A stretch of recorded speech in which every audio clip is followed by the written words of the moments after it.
notre gestion ISR s'est bien comportée en 2021. La performance de notre mandat dynamique, principalement investi en actions internationales, s'élève à 31,3% cette année, soit une performance annualisée sur l'horizon d'investissement recommandé de 11,3%. Sur un profil équilibré entre les actions et les obligations, la performance en 2021 est de 17,6%. La principale contribution positive à la performance aura été la sélection de titres et la surexposition aux actions tout au long de l'année.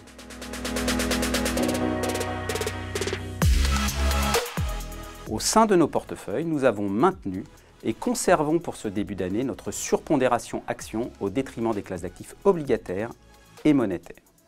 D'abord, notre scénario central reste celui d'une croissance soutenue pour les économies américaines et européennes en 2022.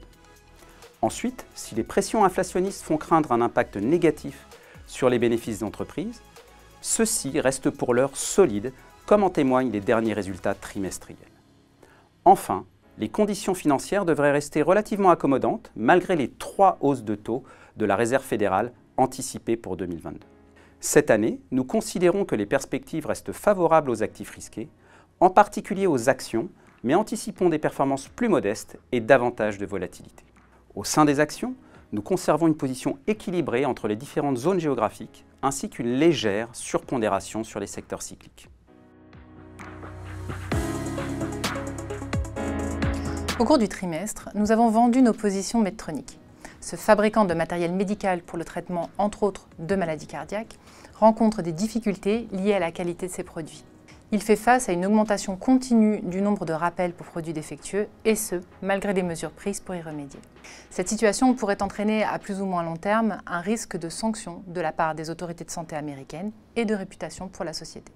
Ensuite, parmi les principaux contributeurs à la performance du portefeuille ISR ce trimestre, on peut citer United Health.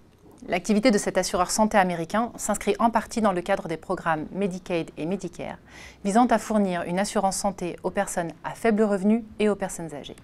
La société se distingue par un ensemble de services permettant d'établir un parcours de soins efficace et d'optimiser le couple coût-qualité des soins. Dans le secteur de la consommation, on note également le beau parcours de Lowe's, enseigne américaine de bricolage qui incite à utiliser des produits éco-responsables.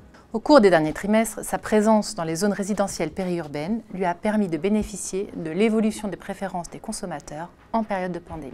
Et à plus long terme, l'enseigne profite de son développement auprès d'une clientèle de professionnels caractérisée par des marges plus élevées.